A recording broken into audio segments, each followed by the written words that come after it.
A female doctor accidentally killed the only grandson of a wealthy family. To avoid retaliation from the family, she secretly swapped the dead baby with another living one. This scene was witnessed by a nurse. To keep the nurse quiet, the doctor offered to send the nurse's daughter, who had leukemia, abroad for treatment and promised the nurse's family a lifetime of wealth and luxury. For her daughter's sake, the nurse chose to help the doctor cover up the crime. What's infuriating is that the living baby's mother, Mi-yeon, was actually the nurse's cousin. When Mi-yeon learned that her child had suddenly died, she felt like her world had collapsed. She desperately wanted to see her child, but to prevent her from discovering the truth, the doctor called the nurse to forcibly drag her away. Eventually Mi-yeon was able to hold the child, but because the baby had been dead for some time, she didn't recognize it wasn't her own. Mi-yeon carried the child to the morgue in grief and happened to pass by the wealthy heiress. As a mother herself, she felt sorry for Mi-yeon's loss, not knowing that the dead infant was actually her own son. After taking the child to the morgue, Mi-yeon's heart ached as she looked at the death certificate. Just then, she suddenly remembered that yesterday on her way to see the child, she had bumped into Dr. Seo Eun-ha, who reeked of alcohol and was rushing nervously to the neonatal ICU. Mi-yeon instantly suspected the child's death wasn't a simple accident but caused by the doctor's negligence. She immediately went to her cousin, Nurse Seol, asking when the child's condition had worsened and where the doctor had been last night. Fearing last night's events would be exposed, Nurse Seol stammered lies, saying the child's condition worsened at 10 p.m. and the doctor had been on duty at the hospital the whole time. Nurse Seol's panicked demeanor made Mi-yeon even more suspicious, and she turned to find the doctor for answers. Seeing this, Nurse Seol quickly tipped off the doctor. The doctor was terrified when she heard. She had been the on-duty doctor in the neonatal ward last night, but she had gone to a hotel to meet her boyfriend and gotten completely drunk. Right when the wealthy family's newborn had a medical emergency, the nurses tried desperately to contact the doctor but couldn't reach her. It wasn't until after her date that the doctor saw the nurse's messages. She rushed back to the hospital, but the child had missed the golden window for rescue and died. Now the child's mother was coming to hold her accountable, and the doctor was panicking. But thinking it over, she realized Mi-yeon was just a powerless poor woman who couldn't do anything to her, so she quickly calmed down. Soon Mi-yeon stormed into the office, demanding to know when the child's condition had started to worsen. The doctor pretended to be calm and said it began at 6 a.m. This clearly contradicted the nurse's statement. Mi-yeon continued to question whether she had gone out drinking last night. The doctor's heart skipped a beat, but she immediately denied it and turned it around, accusing Mi-yeon of trying to use the child's death to extort compensation from the hospital. The doctor's deceitful attitude completely enraged Mi-yeon. To uncover the true cause of her child's death, Mi-yeon decided to have an autopsy performed. The doctor was terrified when she heard this. An autopsy would definitely expose the truth. She rushed to stop Mi-yeon but saw her talking to a man who happened to have a long-time crush on the doctor. So after they separated, the doctor quickly called the man, Hong In-cheol, to her office and tearfully begged him to persuade Mi-yeon not to do the autopsy. Of course, she didn't tell him the whole truth, only saying that her work mistake had led to the child's death. Hong In-cheol agreed without hesitation. He then found Mi-yeon and urged her to let the child rest in peace rather than subjecting the child to further harm. Meanwhile, Mi-yeon's husband was also being treated at this hospital after a car accident. Hong In-cheol used this to persuade Mi-yeon not to conflict with the hospital, saying it would affect her husband's treatment. For her bedridden husband's sake, she finally gave up the idea of an autopsy. After Hong In-cheol perfectly completed his mission, he went happily to the Dr. Eun-ha to claim credit, but accidentally overheard a conversation between Eun-ha and her father. Hong In-cheol was shocked to learn the truth. Then Eun-ha wanted to invite Hong In-cheol to talk with her father, but Hong In-cheol directly brought up the baby swap. Eun-ha thought Hong In-cheol would help her unconditionally as before, but he directly proposed that she marry him. To get Hong In-cheol to help hide her crime, Eun-ha could only tearfully agree. Meanwhile, Mi-yeon hadn't recovered from the grief of losing her child when her husband also suddenly passed away. What she didn't know was that her husband's death wasn't an accident but a deliberate murder. Not long before, Mi-yeon's husband Han Myung-ho had invented a vanilla cosmetic, but the patent was stolen by President Gu Jae-myung of J Company. Han Myung-ho was furious when he found out and immediately went to J Company to demand answers. It happened to be the day J Company was signing a contract with a foreign company. President Gu was afraid the truth would come out and quickly ordered security to throw Han Myung-ho out. So Han Myung-ho contacted his journalist friend Hong In-cheol and gave him all the materials, hoping Hong In-cheol would help expose J Company's theft of their patent. Because Han Myung-ho had helped Hong In-cheol many times, Hong In-cheol agreed without hesitation. To silence Han Myung-ho, President Gu arranged for a hitman to stage a car accident and bribed the killer to sneak into Han Myung-ho's hospital room and remove his oxygen mask. Han Myung-ho died without knowing why. Having lost both her child and husband, Mi-yeon became like a walking corpse. She barely managed to hold funerals for her husband and child. Then she suddenly remembered her husband had said this was all J Company's conspiracy. Mi-yeon immediately ran to J Company to demand answers but was kicked out by President Gu. She walked down the street in a daze and happened to see J Company promoting new cosmetics. She opened a bottle and smelled it. It was exactly the same as the cosmetics her husband had invented. Mi-yeon was instantly furious and smashed all the cosmetics on the promotion table. President Gu naturally wouldn't pass up such a good opportunity for revenge and directly called the police to arrest Mi-yeon. Soon after, Hong In-cheol bailed Mi-yeon out. Hong In-cheol asked her why she did it, and Mi-yeon told him everything her husband had said. She thought Hong In-cheol could help her seek justice justice, but she never would have guessed that J Company had invested in Eunha's family hospital, and Eunha had naturally become best friends with Yoon Young. After Eunha agreed to marry Hong In-cheol, he naturally became partners with President Gu as well. Then Mi-yeon went to the street and held up a banner looking for witnesses to her husband's car accident, but was arrested by police. Before Mi-yeon could understand what was happening, she was framed by President Gu for embezzling bank funds and sentenced to 2 years in prison. 2 years later, Mi-yeon was finally released. By then, all their family assets had been seized by J Company. Mi-yeon went to the newspaper office to find Hong In-cheol but unexpectedly ran into Eunha. She cursed Eunha as a murderer, but Eunha turned it around, saying Mi-yeon had killed her own child. She should blame herself for not giving birth to a healthier baby. Mi-yeon slapped her across the face. Eunha wanted to hit back but thought of the baby in her belly and held back. She turned to leave, and Mi-yeon immediately chased after her. As they struggled, Mi-yeon was stopped by Eunha's husband. Mi-yeon never would have dreamed that her husband's friend from years ago had become her enemy's husband. Mi-yeon wanted to get back the materials her husband had used to accuse J Company of patent theft, but Hong In-cheol denied ever receiving any materials. At that moment, Mi-yeon instantly understood that Hong In-cheol and President Gu had schemed to put her in prison. Looking at Hong In-cheol and Eunha's happy family, Mi-yeon's heart was filled with resentment. Mi-yeon couldn't understand why her family lived honestly every day but ended up destroyed, while bad people did evil without limits yet lived so happily. Mi-yeon despaired of this cold world. Heartbroken, she walked toward the cold sea, no longer having the courage to live. Just then, she heard her husband calling to her. At that moment, Mi-yeon woke up. She couldn't let her husband and child die in vain. She had to make those bad people get what they deserved. She would take revenge on those who destroyed her family. Soon heaven gave Mi-yeon an opportunity. As she was heading back to her place, she saw it had caught fire, and her cellmate Mi-ae was still sleeping inside. Mi-yeon was heartbroken. Then Mi-yeon was called to the police station to identify a body. Because Mi-yeon's ID was found on Mi-ae's body, the police assumed the burned woman was Mi-yeon.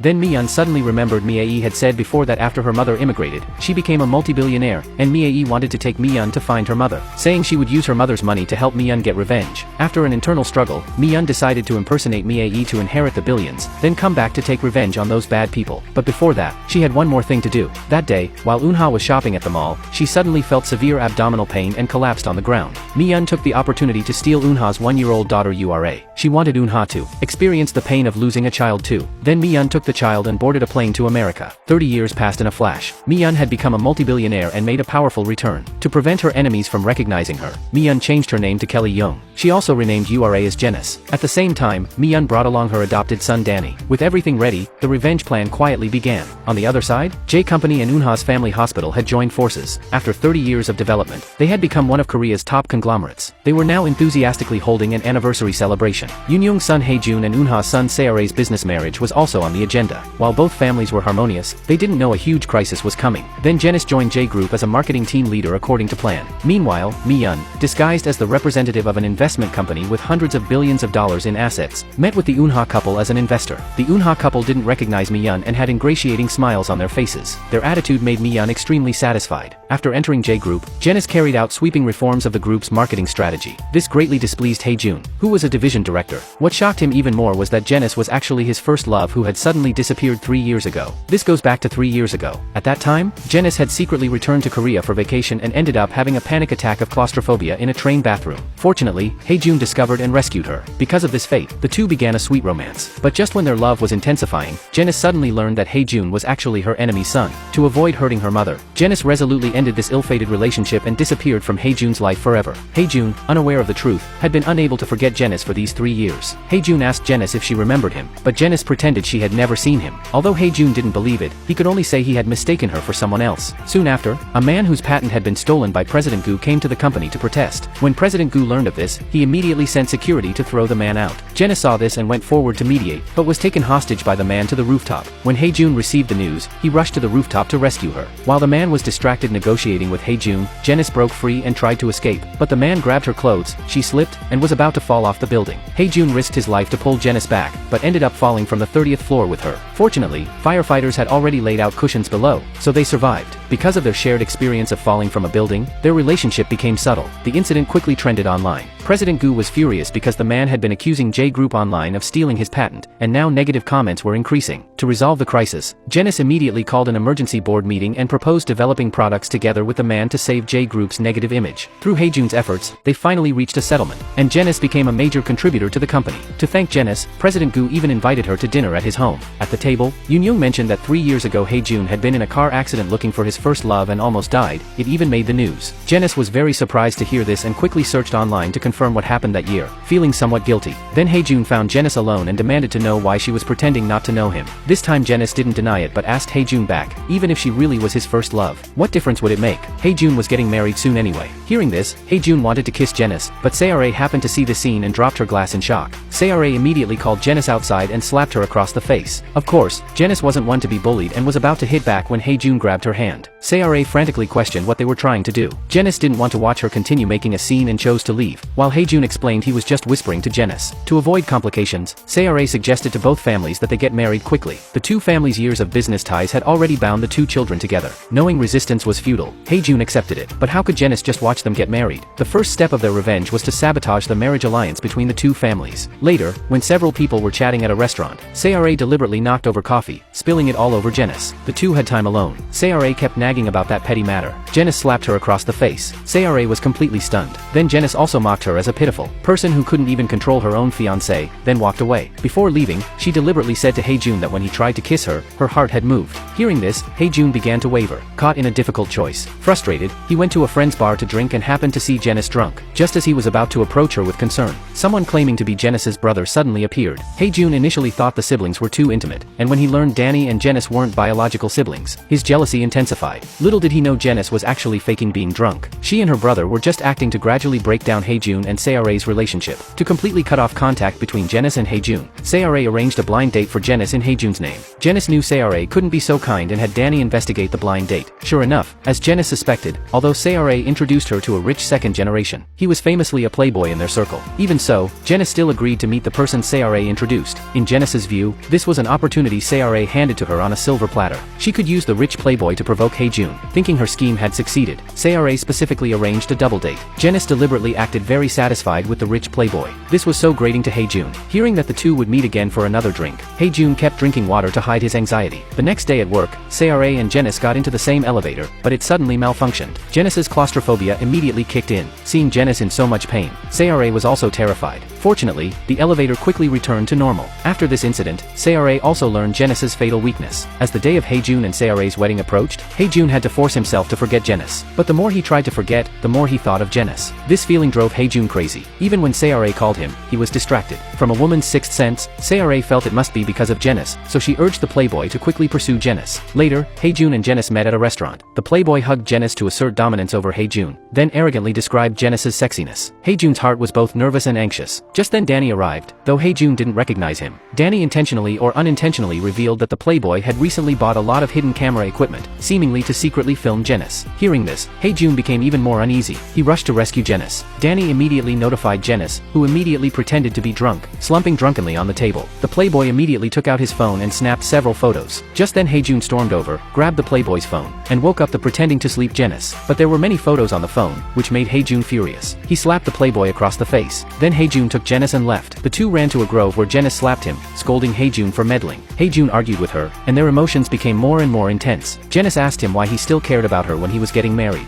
Haejun didn't answer, but his heart had begun to waver. Soon after, Haejun's family and Seore's family held a pre-wedding meeting. Just when the two wealthy families were about to successfully unite through marriage, Haejun said in front of both sets of parents that he wanted to cancel the engagement. This statement nearly scared everyone to death. Seore couldn't handle the blow and fainted on the spot. When Seore woke up, she couldn't swallow this humiliation. So while her parents weren't paying attention, she secretly left home to settle scores with Janice. Janice wasn't surprised at all to see Seore appear, because she had already received news of Haejun canceling the engagement. After Janice opened the door, the enraged Seore rushed into the house and trashed Janice's place, declaring she would never break up with Haejun. Janice wasn't to be outdone and said frankly that no matter what Seore did, she would take Haejun away from her. Hearing this, Seore became even more furious, raised her hand and slapped Janice, then told Janice she and Haejun were impossible because before that happened, she would definitely kill Janice. Then she walked away. After returning home, Seore began a hunger strike. When Haejun learned of this, he bought Seore's favorite, mung bean porridge to visit her. Seore took the opportunity to hug Haejun and begged him not to leave her. Hae-jun had no choice but to confess that Janice was actually his first love he had searched for years. Before, he thought Janice would never come back, so he accepted his parents' arrangement to get engaged to Seore. But now Janice was back, so he hoped Seore would let him go. But Seore didn't listen at all. To make Janice completely disappear from Hae-jun's world, Seore came up with a vicious plan. She told her mother that Janice had claustrophobia. Then Seore found an excuse to trick Janice to the hospital building her mother ran. Then made everyone leave work early. Seore then went to the elevator control room. After Janice got into the elevator, Seore mercilessly cut off the elevator power. Janice was immediately trapped inside. She, who had claustrophobia, soon had difficulty breathing. Her survival instinct prompted her to pick up her phone and call her brother Danny. Before she could say where she was, Janice passed out. Danny, who received the news, immediately notified Hae-jun and also told his adoptive mother Mi-yeon. Mi-yeon was extremely anxious when she learned her daughter was trapped in an elevator. She suddenly remembered Eunha had said Janice would go to the hospital today and quickly told Danny to check the hospital first. Then, Hae-jun also rushed over at full speed, but the door was tightly locked. Hae-jun grabbed a fire extinguisher and smashed it hard against the door. He used his phone to confirm there was sound in the elevator and rushed to the control room to open the elevator door. At this time, Danny also arrived. After some rescue efforts, Janice finally recovered. Just then, the paramedics arrived, and everyone quickly sent Janice to the hospital. Hae-jun wanted to go along, but was pushed away viciously by Danny. At the hospital, the doctor notified them that Janice just had a mild concussion and would be fine after resting for a while. Seore looked at photos of her and Hae-jun in love. This genuine love had completely twisted her. Taking advantage of resting at Hae-jun's house, Seore, wearing only underwear, came to Hae-jun's room and actively climbed into his bed. But Hae-jun was completely unmoved and pushed her away with extreme disgust. Even when Seore knelt on the ground begging, all she got was a coat. Seore had completely fallen into madness. Thinking that even if she died, she would take someone with her, she fought with Hae-jun for the steering wheel, wanting to die together with her beloved. Fortunately, at the critical moment, Hae-jun seized control of the car, avoiding tragedy. The next day, when Hae-jun investigated Janice's elevator incident, he accidentally discovered in the dashcam that Seore was the last person to come out. He broke out in a cold sweat, thinking that if he married this poisonous woman, his life would be over. To avoid complications, he returned to the company and immediately announced on the company website that his wedding with Seore had been cancelled. This left Seore unable to show her face. When she saw Janice about to go to work, she came up with another vicious plan. She secretly ran upstairs and suddenly appeared in front of Janice. She grabbed Janice's neck, preparing to throw her to her death. Fortunately, Janice struggled free with all her might. Janice felt this crazy woman was beyond saving. At this time, Seore had lost the will to live. She actually tried to commit suicide by taking pills. Fortunately, her family discovered her in time and rushed her to the hospital for gastric lavage. The doctor felt lucky. If they had been a few minutes later, Seore would have lost her life forever. Eunha looked at her unconscious daughter and became more angry. She furiously ran to Hae-jun's house and slapped him across the face. The two families had a heated argument over this. Then Seore woke up, but her eyes were now lifeless. She secretly left the hospital again. However, this scene was seen by Janice, who rushed up and saved Seore as she was about to commit suicide. At this time, Seore's parents also arrived. They thought their daughter had been bullied by Janice. Eunha immediately grabbed Janice's hair and shoved it into a bucket of water, repeatedly dunking her while asking if she wanted to die here or leave. Unable to take it anymore, Janice had to agree to leave. Eunha, getting the satisfactory response, threw Janice away like trash, then hugged her daughter and quickly left, leaving only Janice crying alone. But things were far from over. To completely break up Hae-jun and Janice, Eunha directly told Hae-jun that he wasn't his current parents' biological child. But she didn't say the child died because of her own fault. Instead, she pushed all the blame onto Hae-jun's long-deceased grandmother, saying Hae-jun's biological mother had an out-of-wedlock pregnancy and died from complications during childbirth years ago. Hae-jun couldn't believe his background was so bizarre. He thought this crazy woman was making up stories, but Eunha's confident expression made him have to believe it. To find out the truth, he secretly went back to the company and searched online for hospital incidents from 30 years ago. But too much time had passed, and Eunha had long erased all information. After careful consideration, he decided to do a paternity test. So Hae-jun went to the genetic testing center and handed the prepared toothbrush to the staff. Mi-yeon, to take revenge on J-Group, had been having people watch Hae-jun's every move. Learning he had done a paternity test, Mi-yeon was very surprised. The test results came out quickly. When he saw the results, he instantly collapsed. He really had no blood relation with Yoon-young. He ran to his grandmother's grave and cried. Hae-jun's heart fell into struggle. Although he really wanted to be with the person he loved, he felt that his grandmother switched the babies to protect his mother.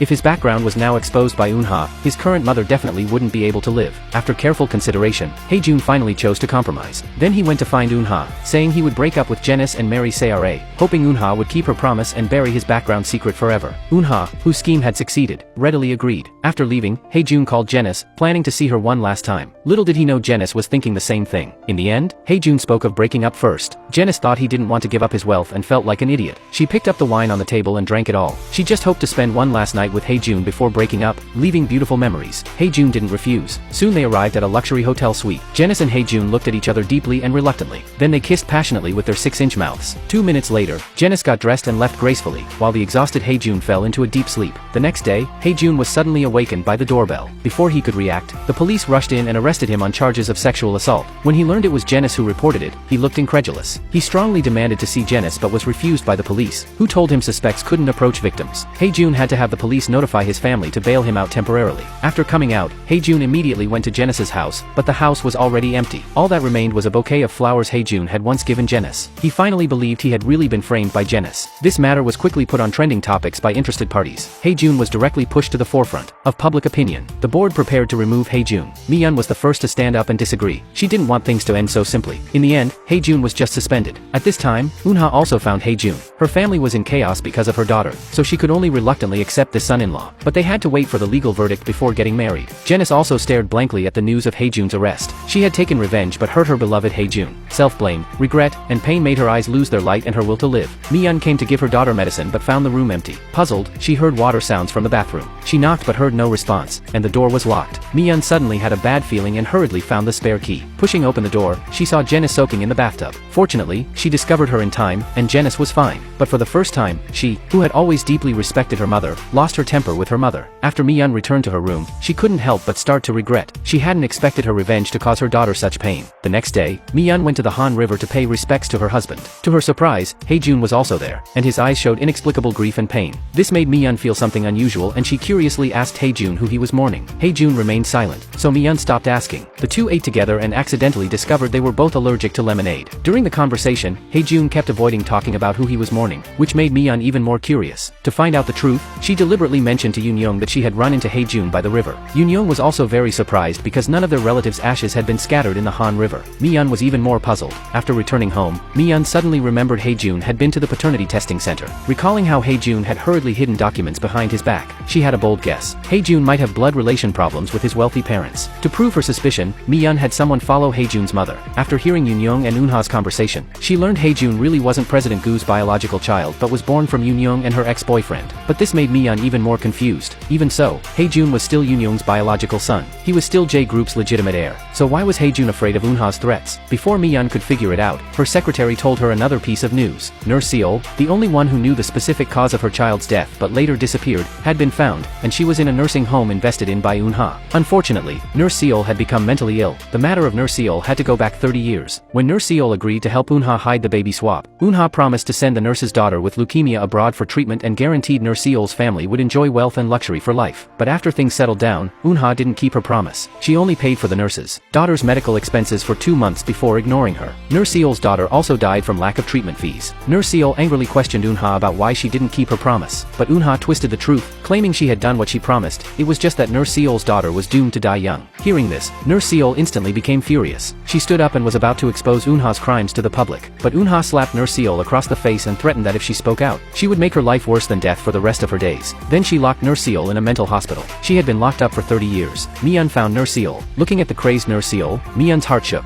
She didn't understand what Nurse Seol had experienced all these years. To constantly observe Nurse Seol's every move, Mi-yeon had her secretary find an old lady to pretend to have Alzheimer's and sneak into the hospital, living in the room next to Nurse Seol. Unexpectedly, the old lady really discovered some clues and quickly reported to Mi-yeon that Nurse Seol would go crazy every time she saw baby images on TV. Mi-yeon's intuition told her that the reason Eun-ha had hidden Nurse Seol here must be related to her child's death. So that day, Mi-yeon deliberately mentioned the nursing home in front of Eun-ha, saying she wanted to sponsor this nursing home. Sure enough, Eun-ha's face changed dramatically and she found various reasons not to let Mi-yeon sponsor it. To avoid alerting them, Mi-yeon had to temporarily give up the idea of sponsorship, but she often visited the nursing home to see Nurse Seol. After discovering this, Eun-ha couldn't help but become suspicious of Mi-yeon's identity. So she had her congressman husband send a private detective to investigate Mi-yeon's identity. At this time, Mi-yeon thought of a key person, the wealthy lady Yoon-young who gave birth the same day. The next day, she invited Yoon-young to do charity work at the nursing home together. They happened to run into Nurse Seol who was out for a walk. When Nurse Seol saw Yoon-young, she quickly covered her face with her hands. She became very agitated and kept asking Yoon-young for forgiveness. Yoon-young and Mi-yeon were extremely puzzled. So Mi-yeon gently comforted Nurse Seol and asked her who really did the bad thing. Hearing this, Nurse Seol looked at Mi-yeon with eyes full of fear, but she still slowly raised her hand and pointed to the opposite wall. Everyone looked back and saw Eun-ha's photo hanging there. Mi-yeon, combined with Nurse Seol's abnormal behavior, guessed Eun-ha must be hiding a shocking secret, and this secret was related to Yoon-young too. At this time, Eun-ha received news that Yoon-young had gone to the hospital. She angrily found the director and demanded to know why she let others approach Nurse Seol, ordering her to quickly drive them away. Then Eunha went to discuss countermeasures with her husband. They both agreed that Nurse Seol was now a time bomb and couldn't be kept at that nursing home anymore. They decided to transfer Nurse Seol overnight and send her to a remote island to fend for herself. After receiving Eunha's call, the director began packing Nurse Seol's luggage. Little did she know that Nurse Seol's consciousness had somewhat recovered. That night, Nurse Seol carefully opened the room door and escaped. The nursing home's alarm suddenly sounded. Mi-yeon and Eunha both received news of Nurse Seol's escape and drove over. At this time, Nurse Seol had run to the woods behind the hospital, stumbling around looking for a way out. She finally reached the road. Just then, a car suddenly appeared behind her.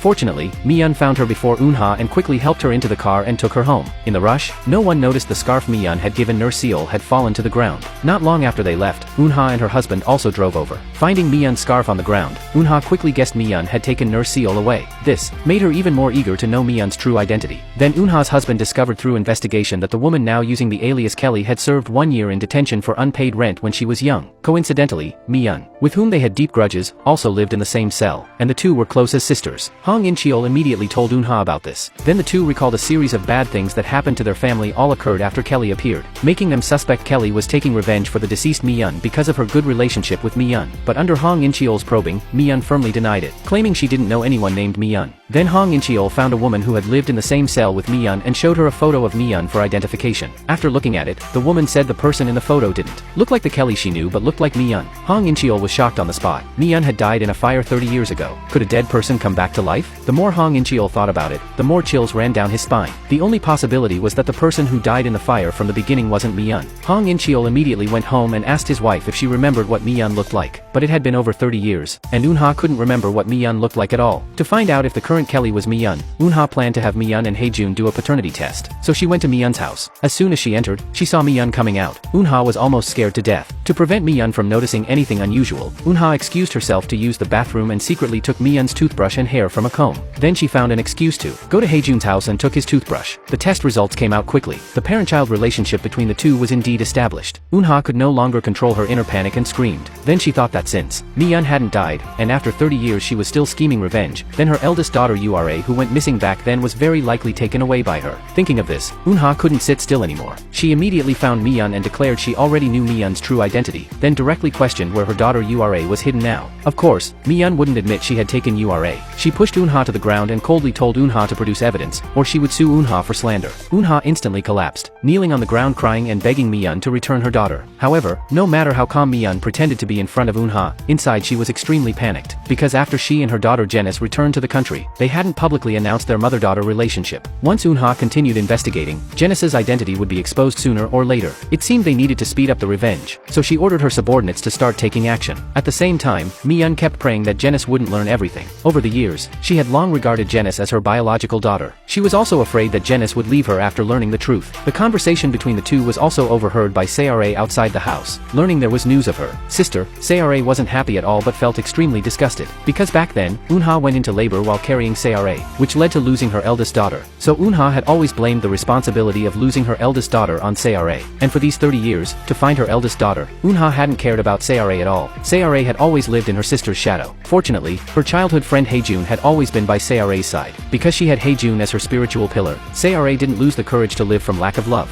This was also why Seara wanted to be with Haejun no matter what. Mi-yeon's revenge opportunity soon arrived. When the Eunha couple arrived at the hospital, they learned that because they hadn't paid Mi-yeon's penalty fee in time, the hospital had been seized. News also spread online that Eunha's hospital was using prohibited drugs. Not only that, but Hong In-cheol, who was supposed to be nominated as a congressman, was also removed. The successive blows left them breathless. To repay the penalty, desperate Eunha prepared to sell the famous painting she had bought from Mi-yeon for 2 billion. But after an expert appraised it, he said this painting was a fake. Hearing this, Eunha nearly died on the spot. The Eunha couple discussed it and felt they couldn't continue fighting with Mi-yeon like this. So Hong In-cheol found Mi-yeon and asked her to let them go for old time's sake. But Mi-yeon said only their death could atone to her. In his excitement, Hong In-cheol almost said Mi-yeon's child hadn't died, but after stuttering for a long time, he still didn't say it. After returning, Mi-yeon strongly urged her daughter to go abroad, but Janice didn't want to leave. She didn't want to leave her mother to fight alone. Over the years, she had regarded herself as her mother's comrade in arms. With no other choice, Mi-yeon could only tell her about going to prison. Janice finally agreed to her mother's arrangement. Mi-yeon felt she had to speed up the revenge. She domineeringly found President Gu at work.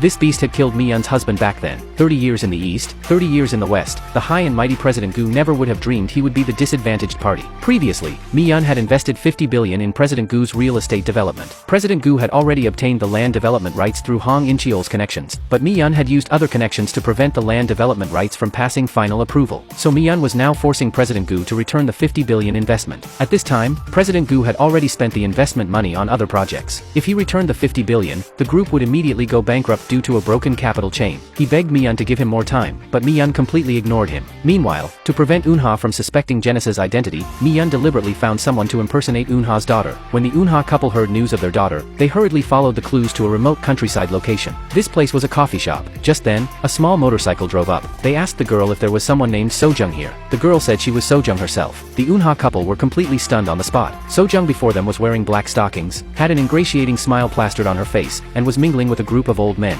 Eunha really didn't want to believe this was their daughter. After Sojung finished her work, she came before Eunha. They quickly confirmed with the girl the time and place she was lost, and everything matched up. Even the clothes she wore at the time were identical. Eager to find her daughter, Eunha immediately proposed doing a paternity test. Little did she know she had already fallen into Mi-yeon's carefully designed scheme. Earlier, Mi-yeon's secretary had given Janice's toothbrush and hair to Sojung. When they arrived at the testing center, Sojung immediately began an exaggerated performance, acting heartbroken over the hair about to leave her. Eunha could hardly watch. She pulled her husband to turn their backs on Sojung, expressing disgust. This gave Sojung the perfect opportunity. While they weren't paying attention, Sojung switched the DNA samples. Eunha didn't suspect anything and took the samples for testing. Now it was just a matter of waiting for the results. Eunha wanted to send Sojung home, but Sojung, wanting to find out how much money these new parents had, immediately proposed wanting to live at their house. Eunha couldn't refuse and could only take Sojung home. Sojung was thrilled looking at the palace-like room. The image of a complete gold digger emerged naturally. Seeing this, Eunha felt extremely uncomfortable. When the results came out, Eunha was incredibly nervous. Seeing the matching results, the Eunha couple cried tears of joy. The three hugged tightly and wept aloud. In the following days, Sojung became the Eunha couple's daughter and lived at their house. Seara looked at this suddenly appearing sister and was absolutely livid. On the other side, President Gu had kept a mistress outside who had a son. Now the child's mother was going abroad to get married and dumped the child on him to take care of. President Gu was extremely worried about this because before marrying into the wealthy family, he had signed an agreement with his mother-in-law that if he had his own offspring, he would have to leave the wealthy family with nothing. To prevent his wife from knowing about this, he shamelessly begged his adopted son Haejun, hoping Haejun would lie to his mother saying the illegitimate son was his own child. Of course, Haejun wouldn't agree to such an absurd idea. Before President Gu could come up with a better solution, the illegitimate son's mother had already delivered the son to the wealthy family's doorstep. President Gu hurriedly took Haejun home, but they were still a step too late. Yoon-young had already seen the child. With maternal instinct, she brought the child into the room. The boy saw President Gu approach and was about to call him dad, but seeing President Gu's gesture, he obediently shut his mouth. Haejun quickly pulled the child over, using the excuse that he was a friend's child, and took him away. Haejun told the boy they were going to play a game where he had to call President Gu grandpa and Yoon-young grandma. If he won the game, he would get a present. Hearing about presents, the boy instantly got excited. Sure enough, he obediently settled down in this house according to the game rules. The peaceful days hadn't lasted 2 days when Seara discovered the boy's existence. Yoon-young explained he was Haejun's friend's child. Previously, the friend had brought the child to the company, but Seara clearly remembered it was the child's mother who brought the child, and Haejun didn't know that woman at all. This made Seara suspicious. At this time, the boy was playing with a remote control car nearby. Seara remembered President Gu had also bought one before. The boy, who didn't understand anything, blurted out that dad had bought it for him. Realizing he had said the wrong thing, the boy quickly covered his mouth, but Seara immediately guessed this was President Gu's illegitimate son. Of course, Eunha also soon learned this news. Hearing her best friend had been cheated on, Eunha laughed with great joy. When she saw her best friend completely oblivious, still happily spending time with the boy, Eunha's twisted pleasure became even stronger. At the same time the illegitimate son moved into President Gu's house, Mi-yeon also learned this news. Then she used this matter to threaten President Gu to voluntarily step down. President Gu was so angry his lungs were about to explode. He vowed never to become a beggar with his son. Soon after, the board meeting to remove President Gu's position was held as scheduled. Just as Mi-yeon was about to attend the meeting, an unfamiliar black van pulled up. Then Mi-yeon was kidnapped. President Gu promised the thugs that as long as they could last past the board meeting time, he would reward them with 100 million in cash. After discovering Mi-yeon had been kidnapped, her secretary immediately sent people to investigate. After much searching, the secretary finally found out it was a black van that had abducted Mi-yeon, but she couldn't be rescued right away. The board meeting wouldn't pause for this. Fortunately, they still had one ace up their sleeve. Janice, using false orders from President Gu, easily took the illegitimate son out of the house. At the same time, Mi-yeon took advantage of the thugs' inattention and successfully escaped. When Janice brought the illegitimate son to the company, she happened to encounter the severely injured Mi-yeon at the entrance. Both parties assembled, ready to give President Gu a devastating blow.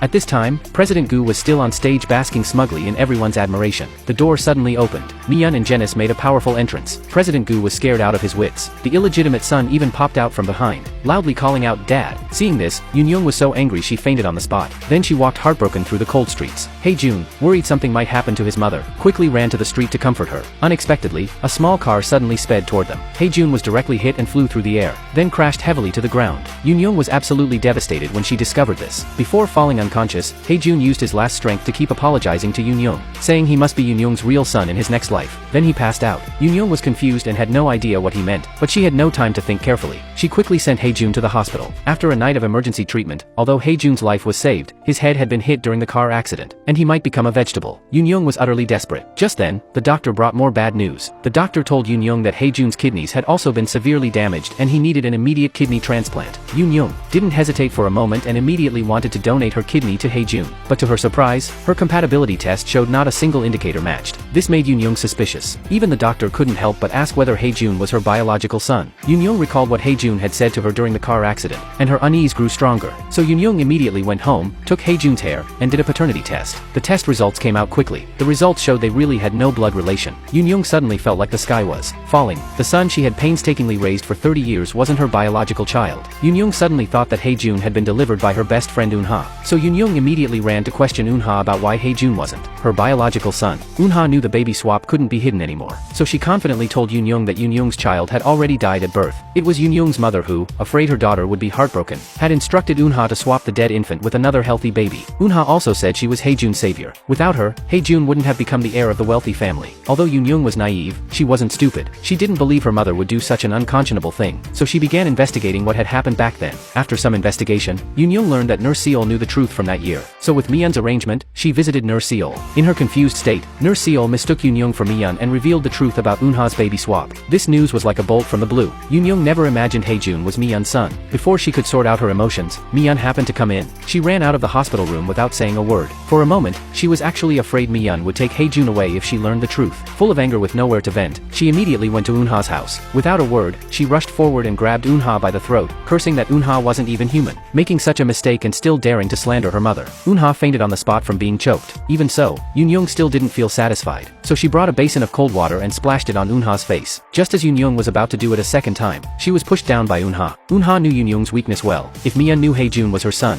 she would definitely do everything possible to take her son back. Eun-ha bet Yoon wouldn't reveal any of this, and if Yoon dared to continue harming her, she would tell Miyeon about Hae-jun's identity. Then she arrogantly walked away. Yoon was completely intimidated by her, but Yoon kept one card up her sleeve. She had secretly recorded the conversation between them. While listening to the recording, President Gu accidentally heard everything. President Gu was also shocked. He immediately threatened his wife that if she insisted on making him leave with nothing, he would tell Miyeon about Hae-jun's identity. Yoon could only compromise. Then Yoon came to the hospital. Looking at the unconscious Hae-jun, her heart ached. Because of Eun-ha, Yoon transferred her anger to Eun-ha's daughter. She forbade Seara from visiting her son but welcomed her enemy Janice inside. Janice spent all day at Hae-jun's bedside. Perhaps through telepathy, Hae-jun's body actually showed a response. Hearing that Hae-jun was about to wake up, Janice was extremely excited. Seara understood that when Hae-jun woke up, he would definitely return to Janice's side. She would never allow this to happen. If she couldn't have him, she would destroy him. She directly removed Hae-jun's oxygen mask. Hae-jun immediately had difficulty breathing. Just then, footsteps approached. Scared, Seara quickly hid in the nearby closet. The person who entered the hospital room was Miyeon. Seeing Hae-jun breathing rapidly, Miyeon quickly prepared to put the oxygen mask back on Hae-jun. But she was suddenly seen by Janice, who rushed in, who thought Miyeon was trying to kill Hae-jun. This time, Janice completely came to hate her mother. Although Miyeon tried hard to explain, Janice wouldn't listen at all. Under Miyeon's careful care, Nurse Seol's consciousness gradually recovered. But before she could reveal the truth from that year, she was captured by Eun-ha, who wanted to hide the secret. Although Nurse Seol successfully escaped by taking advantage of an opportunity, during her escape, due to lack of stamina, she was unconscious for 2 days and nights in -50-degree weather before being discovered. By the time she was sent to the hospital, she had already stopped breathing. Nurse Seol's death was a huge blow to Miyeon. She immediately launched a full-scale retaliation against Eun-ha's family. Under Miyeon's attacks, Eun-ha's family went completely bankrupt. Their house was also about to be seized by the court. Seeing this, Sojung was stunned. She had just enjoyed a few days of rich life and was being thrown back to the slums. She thought rich people must have backup plans, so she secretly eavesdropped at the door. Sure enough, she heard a secret. She quickly contacted Miyeon's secretary and told her about Eun-ha's baby swap. Hearing this, Miyeon instantly understood that the child who died back then was Yoon's, and Hae-jun was her son. At this time, Janice came in saying sorry. She had just learned that Seore had also been hiding in the hospital room that day. Mother and daughter stood on the same front again. The next day, when no one was in the hospital room, the nurse quickly called to notify Mi-yeon. She immediately took Hae-jun's hair for a paternity test. Seeing the test report, Mi-yeon could no longer control her tears. For 30 years, she had always thought her son had died. Now discovering her son had grown into an adult, she was both excited and guilty, while her hatred for Eunha deepened. Mi-yeon's heart ached. At this time, Yoon-young was very surprised to see Mi-yeon here. To prevent her son from being taken away, Yoon-young hid the truth she knew, but she didn't know Mi-yeon had already learned everything. The two tacitly didn't break through the window paper. Perhaps through mother-son connection, Hae-jun's fingers suddenly showed a response. This was a sign of improvement, but Mi-yeon quickly left the hospital room.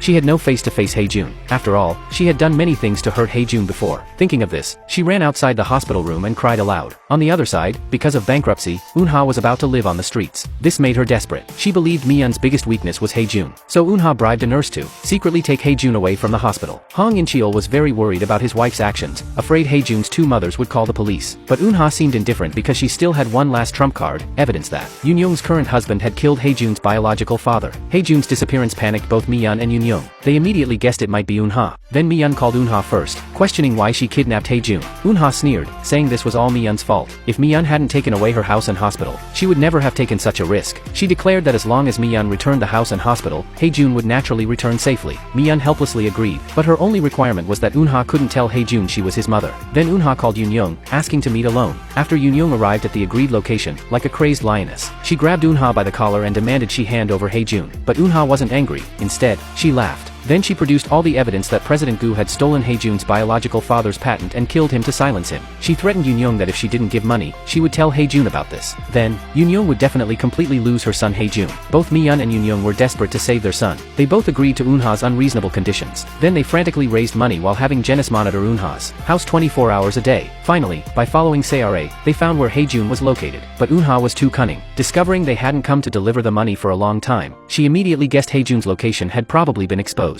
She quickly called her husband and told him to move Hae-jun. When Yoon-young and the others arrived, Hae-jun was no longer in the hospital room. Fortunately, hospital surveillance captured the ambulance leaving. So based on the direction the ambulance drove, they deduced Hae-jun was most likely moved to Eunha's house. However, before they could take action, Seore, afraid that when Hae-jun woke up and learned his parents had kidnapped him for money, would definitely break up with her completely. The more Seore thought about it, the more twisted she became. She again wanted to kill Hae-jun. She slowly removed Hae-jun's oxygen mask. Just then, the unconscious Hae-jun suddenly opened his eyes. Seore was so scared she fell to the ground. Fortunately, Eunha arrived in time, avoiding Hae-jun's death. Then Eunha received Yoon-young's ransom. Now she just had to wait for Mi-yeon's ransom. But just as Seore was about to go out, Janice was already blocking the door. They believed Hae-jun must be hidden in Eunha's house. So one person went to call the police while the other desperately called out for Hae-jun. Perhaps through telepathy, Hae-jun really woke up. Soon the police came and easily found Hae-jun. The Eunha couple arrived at the police station. Hong In-cheol pulled out his congressman ID and brushed the matter aside with a few words. Now they just needed the parties involved not to pursue it. Eunha was certain Yoon-young would let it go. When Mi-yeon learned Yoon-young wouldn't pursue it, she was beside herself. She really couldn't understand why they couldn't call the police and have the Eunha couple arrested. But Yoon-young directly knelt on the ground, begging Mi-yeon to forgive her. Yoon-young knew it was her husband who had harmed Mi-yeon's husband.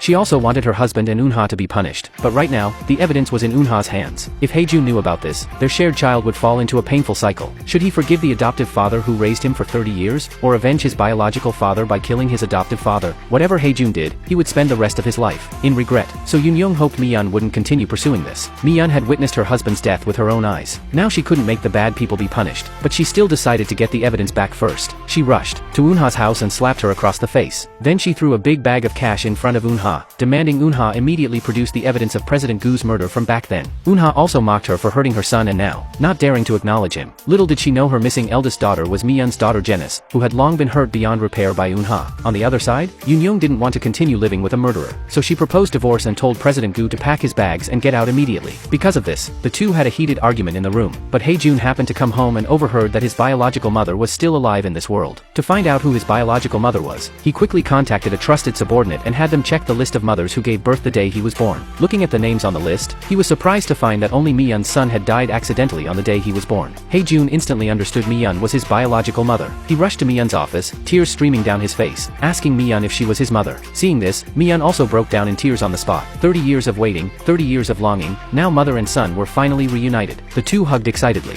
On the other side, Janice suddenly received a call from Sojung, saying that as long as she paid, Sojung would tell her secrets about Haejun. She had always been very concerned about matters regarding Haejun. She quickly ran to the agreed coffee shop. She never would have dreamed that Haejun was actually the swapped child. Just as Janice's mind was racing, Eunha also came looking for her. For this fake daughter, she had also worried herself sick. Previously, when Eunha kidnapped Haejun, Sojung, seeing how ruthless Eunha's family was, left a farewell letter and fled. Eunha was going crazy trying to find Sojung. Today, finally encountering her, she had to get to the bottom of things. Seeing this, Sojung prepared to flee. Unexpectedly, she was tripped by Janice and fell to the ground. Facing the insane Eunha, she was so scared she told the truth, saying she wasn't Eunha's daughter but was a fake bought by someone. She only knew she was bought by a young female secretary. She knew nothing else. After saying this, she ran away in panic. Eunha was completely dumbfounded, not knowing where her daughter actually was. She thought this must be Miyun's conspiracy. Then she rushed to Miyun's office and made a big scene like a crazy woman. But she accidentally learned Haejun was about to marry Janice. Eunha's worldview completely exploded, because according to Miyun's statement, Haejun and Janice were biological siblings. How could biological siblings get married? The only explanation was they weren't biological siblings at all. This made Eunha smell a hint of conspiracy. She went back and discussed this with her husband. Through her husband's investigation, she learned that Miyun's child had been swapped by Eunha at birth. Over all these years, she hadn't remarried, so Janice might not be Miyun's child. Could Janice be her long-lost daughter? The terrible thought lingered in Eunha's mind. She went to Janice's office and stole a toothbrush, preparing to do a paternity test. Miyeon, who had been secretly following, learned Eunha had become suspicious. She created a fake paternity test report to get through, but Eunha was extremely cunning. She asked 2 paternity testing centers to do the test and had them send results to her home separately. The Eunha couple nervously opened the reports. Sure enough, as she suspected, Janice was their daughter who had been lost for 30 years. Learning the truth, Eunha rushed into Miyun's house. Without saying a word, she delivered a slap first. After venting her inner anger, Eunha demanded Miyun hand over her daughter. Miyun also stopped hiding and admitted Janice's identity. But she didn't want Eunha to reveal everything because that would only cause Janice pain. Eunha could no longer endure the pain of losing her daughter. She didn't take Miyun's words to heart at all. She just wanted to take back her daughter. But Miyun also truly regarded Janice as her biological daughter. She even knelt down to stop Eunha. Janice had finally prepared to enter the palace of marriage. Miyun didn't want her daughter to be hurt again, but Eunha selfishly left anyway. Miyun quickly contacted Haejun, telling them not to answer Eunha's calls. Then she contacted Eunha's husband Hong In-cheol, asking him to help persuade Eunha not to do things that would hurt the children. After Hong In-cheol's persuasion, Eunha finally sobered up a bit, but Seore overheard all this. Learning her former fiancé was about to marry Janice, she quickly asked Haejun out, but they happened to run into Janice in the lobby. The two immediately started arguing in a private room.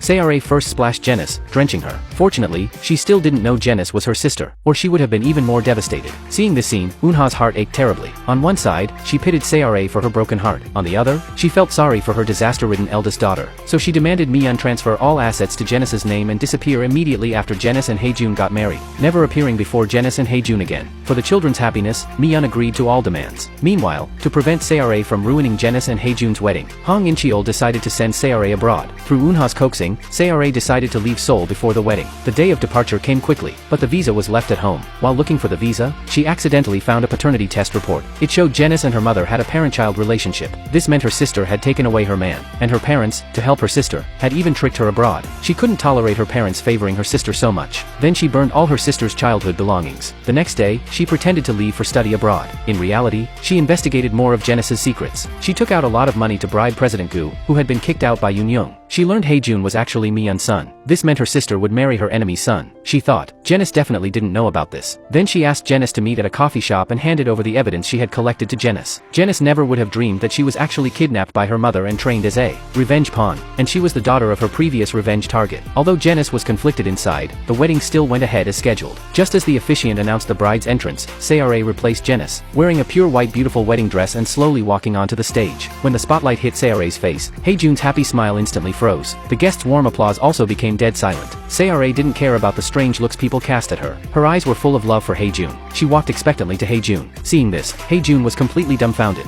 He quickly ran out to find Janice, but all he found was a discarded wedding dress. Facing the chaotic wedding scene, Seore didn't feel guilty at all, and facing her mother's questioning, Seore just sneered and asked her mother back, did destroying her sister's wedding make her mother heartbroken? Eunha didn't expect Seore knew the truth. On the other side, Janice walked the streets like a walking corpse. Seeing mothers and daughters around her enjoying their time together, recalling the beautiful memories with her mother, Janice felt extremely sad at this moment. As soon as she got home, she smashed everything to pieces. When Miyun saw the hate-filled Janice, she was willing to accept any punishment, just begging her daughter not to resent her. But Janice didn't intend to forgive this kidnapper. She dragged her luggage and prepared to leave home. At this time, Eunha happened to arrive. Janice, in front of Mi-yeon, went home with her biological mother Eun-ha. This scene was like stabbing Mi-yeon's heart hard. Mi-yeon locked herself in her room and cried helplessly. Although she had anticipated this day, when it arrived, Mi-yeon still felt despair. Janice and Eun-ha returned home. When Se-ra saw her sister, she felt extremely uncomfortable. Now not only would her fiancé be taken away, but her parents would probably also distance themselves from her. So she simply made her parents choose, her or Janice. But after she finished speaking and turned around, she saw her mother had prepared a big table of food, protecting Janice like a mother hen. This made Se-ra furious. She not only smashed the bowls to pieces but also viciously pushed Janice to the ground, telling her to die and not appear before her. Her parents all protected Janice. At this time, Hae-jun happened to arrive. Unexpectedly, this disaster-ridden couple, before even having their wedding, had already obtained a marriage certificate. Hae-jun still wanted to continue with Janice, but Janice directly proposed divorce. She would never marry her enemy's son. Mi-yeon also came looking, confessing about all the past, but Janice told her adoptive mother to die. Facing Hae-jun's heartfelt confession, facing her adoptive mother's repentance, facing her sister's aggressiveness, Janice felt extremely painful. As soon as she got home, she fell seriously ill. Eun-ha quickly found Mi-yeon, demanding she fulfill her original promise and hand over her property and life. But now everyone was on the edge of collapse. Mi-yeon naturally wouldn't agree. Unexpectedly, Yoon-young also came to the door, hoping Mi-yeon could leave Seoul as soon as possible and not let the children suffer secondary harm. Instantly, Mi-yeon became public enemy number one. She decided to do one last thing for the children. She walked with heavy steps toward the cold sea. Fortunately, Janice appeared in time, avoiding tragedy. Janice didn't want Mi-yeon to die like this. She had been deceived for 30 years. She also wanted Mi-yeon to endure 30 years of punishment, making Mi-yeon suffer in pain and torment until death from now on. But before she had taken 2 steps, Janice fell heavily to the ground. Then everyone rushed to the hospital. The doctor notified them not to let the patient be stimulated anymore. He also said Janice's liver was in very bad condition. Learning her daughter had a serious illness, Eun-ha didn't know what to do for a moment. Hae-jun brought loving chicken soup. Janice only tasted 1 sip. She knew this was her adoptive mother's flavor. She couldn't help but feel nauseous from the bottom of her heart. It made her feel somewhat unable to breathe. The day of discharge came quickly. As soon as she got home, she was ruthlessly mocked by Se-ra, resenting that Janice had taken away the love and affection that should have belonged to her. Dad, to avoid stimulating Janice, quickly pushed Se-ra into the room.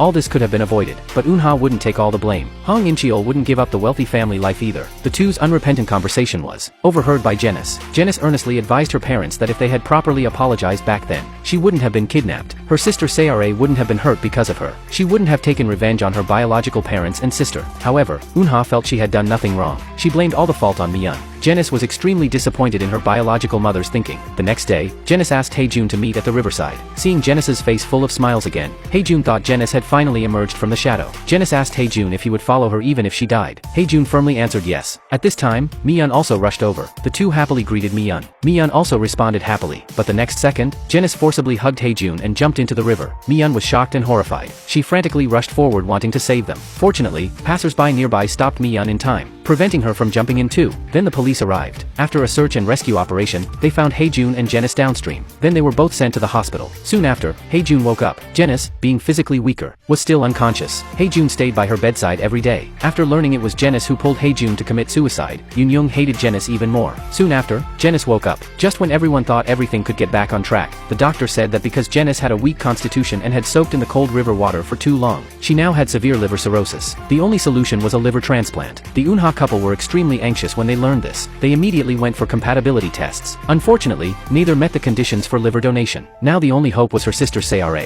But Se-ra refused to donate no matter what. She even hoped Janice would die, which would make her happy. Only now did the Eun-ha couple understand that giving children the best doesn't necessarily cultivate talent. The most important thing is establishing correct values. Hong In-cheol mobilized his connections, preparing to have everyone come for compatibility tests. But Janice didn't want surgery. She simply didn't want to live. In a daze, she walked to Mi-yeon's building. Mi-yeon, seeing her pale-faced daughter, offered the most sincere greetings. But Janice directly fainted. At the hospital, Mi-yeon learned her daughter must have a liver transplant or she wouldn't survive the month. Everyone quickly went for compatibility tests. The doctor notified them that both Mi-yeon and Hae-jun could donate. According to the doctor's standards, the young Hae-jun was more suitable for donation than Mi-yeon. But Yoon-young absolutely refused. Even when Eun-ha knelt before her and begged, Yoon-young remained unmoved. At this time, Eun-ha learned Mi-yeon also met the liver donation requirements. She immediately turned on Yoon-young, saying she took back her earlier kneeling. Yoon-young was quite speechless at her ugly face. Mi-yeon knew that if the donation was in her name, Janice definitely wouldn't agree to the surgery. So she donated under Eun-ha's name. Soon the day of surgery arrived. Janice looked at Eun-ha beside her with deep gratitude. Little did she know Mi-yeon was wheeled into the operating room right after the tense surgery ended. Janice's condition recovered very well, but Mi-yeon was sent to intensive care due to excessive blood loss and complications. Soon after, Janice was almost fully recovered. Eunha happily served Genis. Sae-rae laughed at this warm yet absurd scene. While Genis was in the bathroom, Sae-rae angrily scolded Genis to move out immediately when she got better and return Hae-jun to her. It turned out this was all Eunha's idea. She promised that as long as Sae-rae didn't reveal the source of the liver, she would help bring Sae-rae and Hae-jun together. At this time, Yoon-young also found Genis, hoping Genis could divorce Hae-jun as soon as possible. Genis agreed to divorce immediately after discharge. The day of discharge came quickly. Everyone even prepared a celebratory welcome ceremony. While organizing her belongings, Genis looked at the divorce agreement in her hand. She silently made a decision. Eunha thought her daughter would choose to part amicably with Hae-jun, but Genis still insisted on staying with Hae-jun until old age. But there was still Sae-rae's obstacle to overcome. Eunha guaranteed she would convince Sae-rae, telling Genis not to worry. Unexpectedly, Sae-rae was right outside the door hearing all this. Her mother had deceived her again because of her sister. Since her mother was unkind, don't blame her for being unrighteous. She immediately rushed in and revealed the truth about the liver donation. Hearing this, Genis instantly collapsed. Genis frantically rushed to the hospital and said many vicious things to her adoptive mother. Fortunately, Hae-jun and others arrived in time, avoiding both of them reopening their old wounds. Genis's words lingered in Mi-yeon's mind. Her body, which hadn't recovered yet, suffered tremendous pain due to emotional fluctuations. That night, she developed a high fever. The doctor told Mi-yeon that due to her advanced age, severe postoperative complications had occurred, causing liver function to stop. In the worst case, she might only have one more year to live. Mi-yeon was like a bolt from the blue when she heard this, but she quickly accepted it calmly. To avoid becoming a burden to the children, Mi-yeon hid her condition and left alone. Learning Mi-yeon was missing, Genis couldn't hide her worry either. Danny handed her a document, a guarantee letter Eunha had once forced Mi-yeon to write, promising to transfer all property to Genis and never appear before Genis again. Mi-yeon had agreed to protect Genis and Hae-jun's love. Only now did Genis understand Mi-yeon's love for her. The only one who was truly afraid of her being hurt was Mi-yeon. To the Eunha couple, she was just a placeholder. After returning, she asked her parents to sincerely apologize to Mi-yeon. After all, if Eunha hadn't swapped the baby back then, Mi-yeon wouldn't have kidnapped her. But Eunha still believed she had done nothing wrong. She felt she had made Hae-jun the heir of the wealthy conglomerate. Mi-yeon should thank her instead. And Mi-yeon had also kidnapped Genis. Not only should they not apologize to Mi-yeon, Mi-yeon should kneel down and beg for their forgiveness. Hearing this, Genis was completely disappointed. She could no longer stay in this house. And up until she left, she never called them mom and dad. Then Genis, for love, moved directly into Hae-jun's house despite Yoon-young's opposition. After all, they were already legally married. The two just knelt at Yoon-young's door begging for forgiveness. At this time, Genis received a call learning Mi-yeon only had 1 year left. Only now did she understand why Mi-yeon had suddenly disappeared. The two went to the church to find Mi-yeon, but Mi-yeon didn't know how to face the children and secretly left the church. In a trance, she saw Genis's figure across the street. The next second, she fainted from lack of strength. Genis received a call from the hospital saying Mi-yeon had been sent back by a good Samaritan. They rushed over and caught Mi-yeon, who was about to escape again. Seeing Genis, Mi-yeon knew Genis wouldn't let her leave, so she could only say harsh words against her will, saying she and Genis were now enemies worse than strangers. Before she died, she didn't want to see Genis's extremely disgusting face again. Hearing this, Genis's heart felt like it was being pricked by needles. Then she said she had been deceived for 30 years, so Mi-yeon must suffer the same pain. Now revenge wasn't over, so Mi-yeon couldn't die. Mi-yeon must return to the hospital for treatment. Mi-yeon reluctantly agreed, but she had one condition: until Genis got her future mother-in-law's approval, she couldn't appear before Mi-yeon. Mi-yeon's true inner thought was that in the last moments of her life, she wanted to see Genis and Hae-jun happy. Genis reluctantly agreed because she knew Hae-jun's adoptive mother Yoon-young was still hung up on her, pulling Hae-jun to commit suicide to revenge Mi-yeon. So she went to find Yoon-young. Without a word, she fell to her knees. Hae-jun also knelt down with her. The two knelt all night. Genis also took on household chores. Even when Yoon-young drove her away, she didn't get angry. She humbly smiled ingratiatingly, just to quickly get Yoon-young's forgiveness so she could visit Mi-yeon. But Yoon-young just wouldn't agree to let them stay together. At this time, Eunha also found Yoon-young, hoping to bring Hae-jun and Genis together. Seeing her made Yoon-young furious. If it weren't for her negligence back then, her child wouldn't have died. Yoon-young told her to sever the mother-daughter relationship with Genis, and then she might forgive Genis's actions. But how could Eunha agree? The two could only part on bad terms. As soon as Eunha got home, Hong In-cheol proposed going to sincerely apologize to Mi-yeon. At this time, through his daughter Genis's tragic experience, Hong In-cheol had realized his mistakes. But Eunha still insisted she had done nothing wrong. She even said it would be good for everyone if Mi-yeon died like this. Hearing this, her husband felt she was beyond redemption, so he went alone to the hospital to find Mi-yeon. Then he fell to his knees, tearfully confessing his mistakes to Mi-yeon. After many years, Mi-yeon finally received this apology. In the end, she chose to forgive Hong In-cheol. The only thing she couldn't let go of now was Genis. Learning Yoon-young still refused to forgive and accept Genis, Mi-yeon, dragging her sick body, came to Yoon-young's house. Then she knelt before Yoon-young, asking her to help Genis and Hae-jun. Yoon-young finally softened, but she had one requirement: Janice and Eunha must completely sever their relationship from now on. Yoonyoung thought Janice couldn't do it, but to her surprise, ever since Janice learned Eunha didn't care about her feelings and only wanted to use her to threaten Miyeon to leave, she had been completely disappointed in Eunha, so she immediately promised Yoonyoung she was willing to completely sever the mother-daughter relationship with Eunha. A few days later, Janice and Haejun held their wedding again with the blessing of the whole family. Seeing her son and daughter so happy, Miyeon cried tears of joy. After the wedding ended, Miyeon still couldn't defeat the illness. In the end, she left without regrets in Janice's company. Hong In-cheol was extremely sad when he learned this news. He didn't expect his wife Eunha to be heartless enough not to apologize even after Miyeon's death. He could no longer tolerate his wife's cold-bloodedness. He simply proposed divorce and moved out. Seeing this, Seore said that if they really divorced, she wouldn't stay in this house either. But Eunha didn't care at all because she felt she still had her eldest daughter Janice. But the next day, when she went to visit Janice showed no joy at all. She even questioned why Eunha came without saying anything. Then Janice told Eunha that from now on, she should act as if she didn't have this daughter and not come looking for her anymore. Hearing this, Eunha instantly collapsed. After returning home, she became dejected. Every day she relied on alcohol to numb herself. Seore couldn't stand watching this. She advised her to cherish the people around her, but Eunha blamed Seore for Janice severing their relationship. Seore couldn't tolerate continuing to live in this dysfunctional family. She also chose to leave. At this time, Eunha finally regretted it. She quickly chased out wanting to make amends, but as soon as she went out, she got her comeuppance. A small car sped toward her. The harsh sound of brakes made Seore stop in her tracks. When Seore turned around, Eunha was already lying in a pool of blood. Everyone quickly sent Eunha to the hospital. Then, although Eunha was saved, her brain had suffered irreparable damage. From then on, she became mentally disabled. At this time, she had forgotten everyone except her youngest daughter Seore. Before, all her heart was on her lost eldest daughter. Now she stuck to Seore 24 hours a day. Seore used to feel she had never experienced maternal love. Now seeing her mother, Seore was even a bit scared, but she was still gratified that her mother loved her so much. However, only Eunha herself knew that all this mental disability was fake. She actually wasn't sick at all. She just wanted to use this method to sever her relationship with Janice and gain everyone's forgiveness. Janice felt this might be the best outcome. At the end of the story, Seore and Danny got together. President Gu was imprisoned for various crimes. Although Yoonyoung was extremely resentful of President Gu having an illegitimate son, she still decided to help raise President Gu's illegitimate son. 2 years later, Janice and Haejun had a son. From then on, they lived a shameless and happy life. This concludes the entire plot of the Korean drama, Elegant Mother and Daughter. Thank you all for watching. I'm Dino K-Drama. See you in the next Korean drama.